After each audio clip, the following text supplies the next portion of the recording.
Hey guys, Thomas Ray here from Audio Unity Group, and today I'm going to introduce you to PreSonus Studio One. What is PreSonus Studio One? It is a DAW, digital audio workstation, DAW, just like Cubase, Pro Tools, Ableton. It's just it has a specific feature, actually a separate panel just for mastering. So you can do all the mastering processes in there. Also, you can code all the information that you need, like recording codes. You can compose DDP for manufacturing CD or vinyl.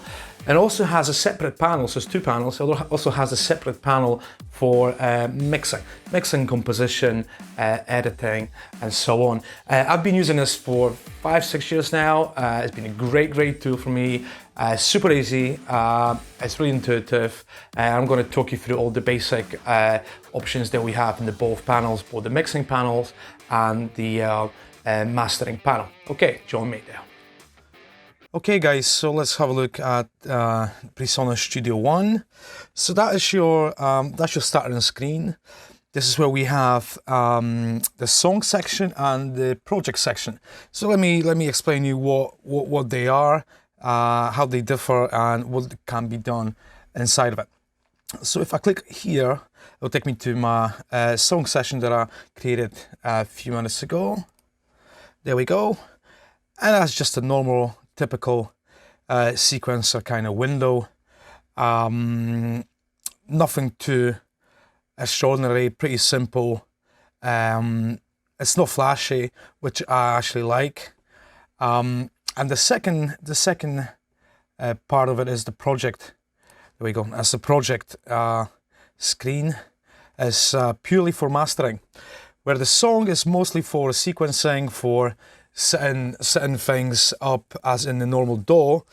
The project section is strictly for mastering. So this is how the project section looks like. As you can see, it's completely different. There's no tracks, as in setting tracks from 1 to 10, 20. It has completely different layout. But let's start from the song section. I'll explain you what song section is and how to operate it. So as you can see, I've imported 2 tracks there, just a normal tracks, nothing too complicated. And now on top, you got your normal tools as for every DAW, your range tool, split eraser, paint tool, etc. Then you got the bend, listening tool, audio bend, strip silence, and so on. See when you click twice on it, it'll take you into editing section. The same section can be accessed through the bottom right corner, and if you click on that, you can do fades. As you can see, the fades are super simple and easy to do. You can do all the splitting if you need to split audio, and see when I split here, automatically splits audio on the top as well. That's very handy. So the same thing here. If you want to go back, just click edit, and it'll take you to the general window. That's pretty handy when you want to really focus on one track. You can zoom in like this. You can want to focus on one track. You can do all the processing only on the one track, and then go back to the rest of it. So see here, if you want to change the color of your track, you can do it without any problem. You can add certain things. So that's basically like a channel strip view. You can access similar view if you go to mix. And now what's happening, that looks more like a DAW kind of setting, when you have your channels and you've got your master channel as well. So let's say you're not going to hear the audio, you can see what's happening. There's audio playing. It tells you where it is in the dBs, and it tells you here where it is in dBs. That's pretty handy. When you click twice, you can put inserts on the master channel, and post fader inserts on the master channel as well. That's a double click, And the same thing with your single channels. So on the top, I'm just going to break it down for you guys. On the top, you can see that's L and R, meaning it's a stereo file. That's just the main input, main output, sorry. Here you can control your pan, so super easy. You can panorama, obviously you can click twice and then adjust it, well, let's say 40, oh. You have to leave the L, 45, super handy. Okay, that's your decibel. Mute, solo, there is a monitor section when you got stuff coming in, when you record, same thing, and the channel editor. Okay, now if you click here on the arrow, that brings up another panel when you can set up inserts and sends. So for example, if you want to put as an insert, you want to put the compressor, you want to put EQ or any other effect, you can apply it here. Just click add and add it from your list. If you want to add sends, same thing, but obviously you have to create the send channel. To do that, so let's say there'll be some kind of reverb or something. What you do, you right click on it and you add effects channel. There we go. And that's your effects channel. You can call it whatever you want. I would call it reverb just now. I'll probably add the reverb there. And if you do click on the plus there, that's all your library of sounds, of plugins. So I'm just going to do reverb here. And there you go. That's something that comes with PreSonus. So I'm just going to add mix reverb. You set it up however you want. Okay, then you're coming back to the channel that you want. Double click will expand the panels. You go click, and that's your reverb channel. Super easy. This is how much of send level of the same reverb. It's super easy, super intuitive, really fun. You know, I don't really use it that much because I'm not doing mixing. I'm not doing recording, but sometimes I help out other people with their stuff, and that's what I would use. You know, if they need any corrections or similar things.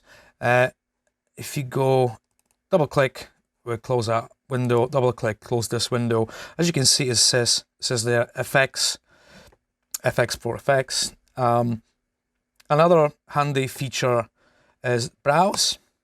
When you click browse, it shows you all your effects, all the instruments, loops, files, cloud stuff, and stuff in the pool. Super handy. So if you think about it, I'm going to close it just now. So if you think about it, you've got your edit section for editing, mix section for mixing. That's where you can add your instrument as well.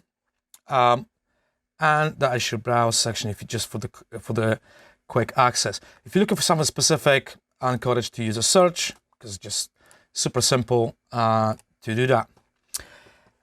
When it comes to settings here, everything is pretty normal. Look how compact the all those settings are. There are just not many settings because you don't need much, you know? You just don't need much. Obviously you can access a lot of the stuff. That's just the basics. You can transform it. Event, that's for the track. You can do all sorts of stuff, and it's very, very simple. Now let me show you. This is your the seconds. You can change it from samples to bars to frames. Stop, play, rewind, record, loop. That's your performance. So how much of your CPU does it take? Look at this. It takes nothing. Obviously there is no effects on it, but that is pretty light software. You know, that is pretty light software, fun to use, very intuitive. Now let's have a look at the project section. So I'll click there, and I just imported previously exported track. Now this track is actually that track here, okay? And one super handy feature, remember, this is the mastering section. One super handy feature is when you go and update mastering file. So as you can see now, it has, when I go back to project, zoom in a little bit, there we go, it has all the regular shapes. If I go back, obviously I cut off a lot of stuff. I do update mastering file, update in, yes, it takes a few seconds. It was actually set to 5 minutes, so update up to there, which is fine.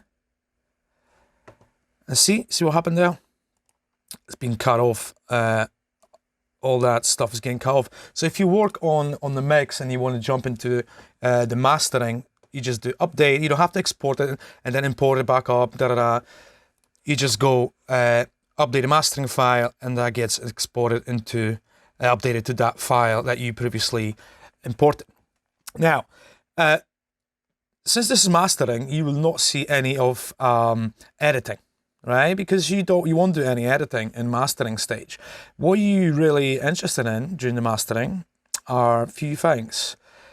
First of all, the meter, right? The meter is so crucial, and it's very handy, this software. So I press play, and it shows you your phase. That's all in phase. It shows you your levels.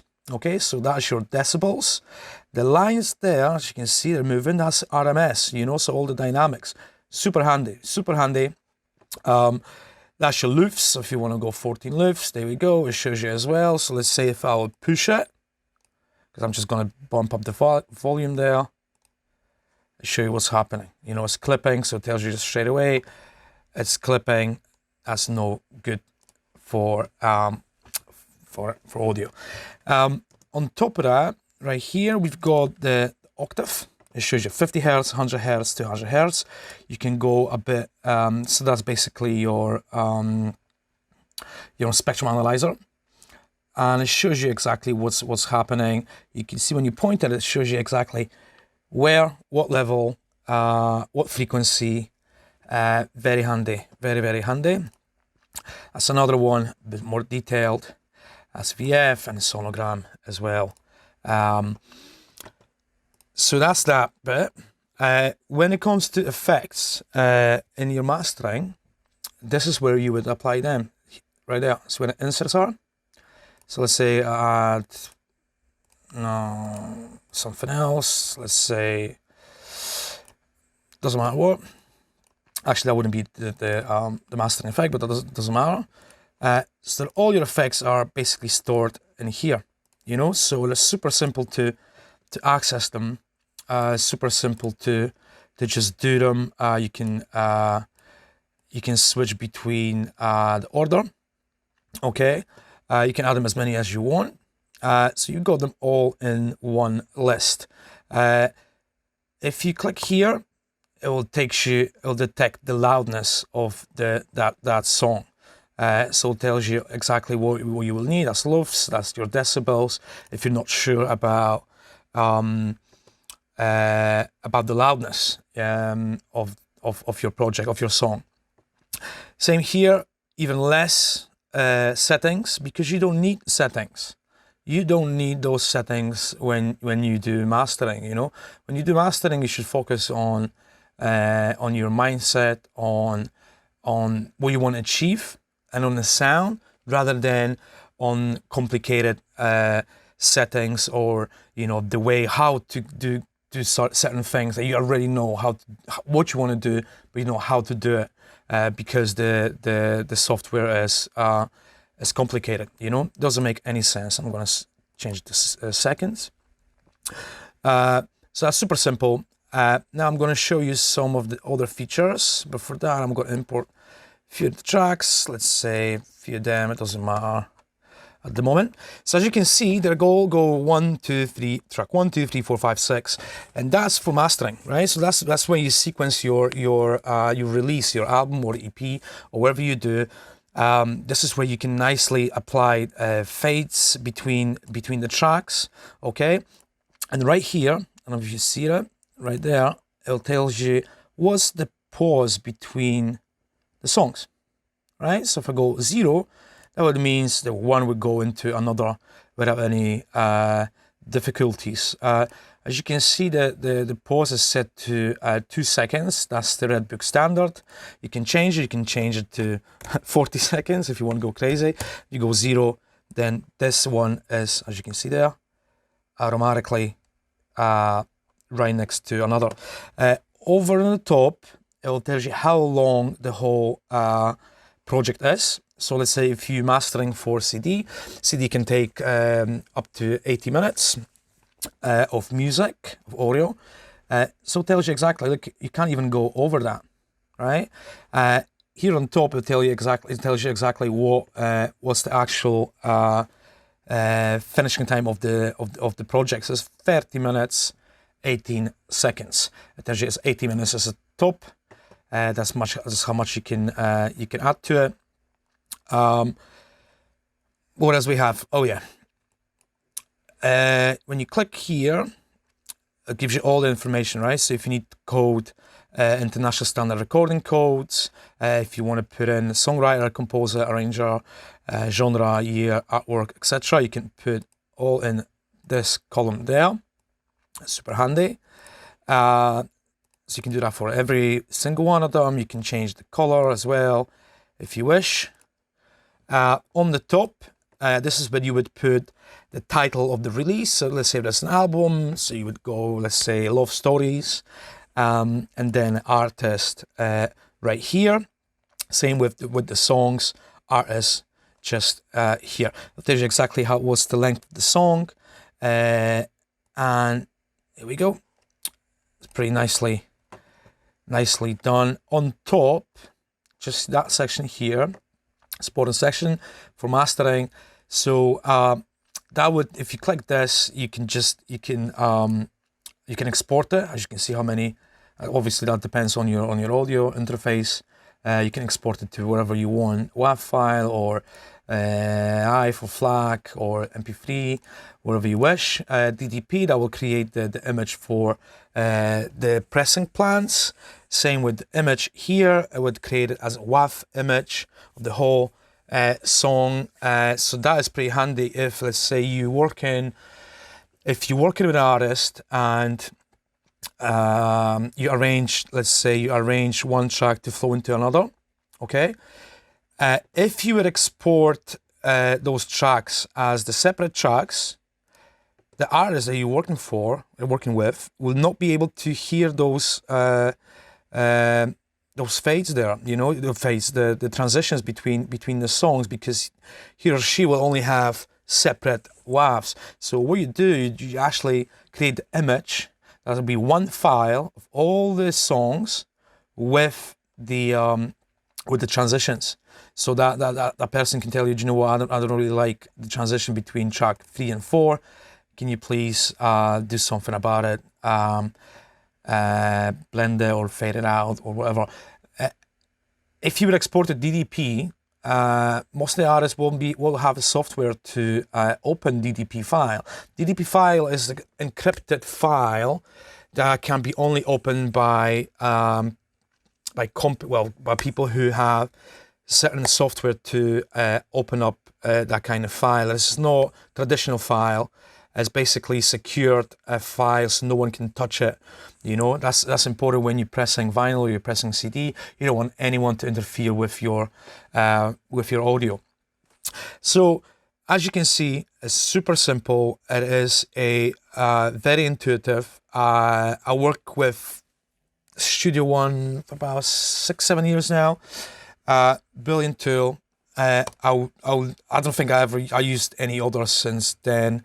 Maybe occasionally Pro Tools when I do some feature recording for someone, but just to help out. Other than that, it's beautiful, beautiful software. So once again, we've got the song section, edit. There we go. Edit, mixing. That's your mixing desk simulation thing. Browse. You can browse all the instruments, effects, and then you go into the mastering section. It's just here. Once again, you get all the loudness, your spectrum analyzers. If you click that, see, there we go. Detect loudness. It will detect the loudness. What is the loudness? It's super handy. It's super handy. if you're thinking about mastering, or you do mastering, you can switch on onto that software. Really good software. I know Plugin Boutique, they offer different kinds of PreSonus. You get PreSonus RS, some other releases. This is PreSonus Studio One 3. That's where you get it. I left the link below the video in case you want to check it out. That's it. I think if you're a beginner, that's a really good DAW to start with. You know, as I said, there's no many settings. You know, you can't really get lost that much with it. You know, very straightforward. Very straightforward. Once again, when you do audio processing, you don't need that much stuff. You know, you need to know what you want to do, right? And then have simple enough program to achieve that. You know, so don't overthink it. And just get to know this software. Right? Thanks. Right, guys, I hope you enjoyed the video. If you want a copy of PreSonus, links down below. If you haven't subscribed to the channel, please do so. I would really appreciate that. If you could like it, share it. If you got any comments, please comment below. And I'll see you on the next video. Thanks.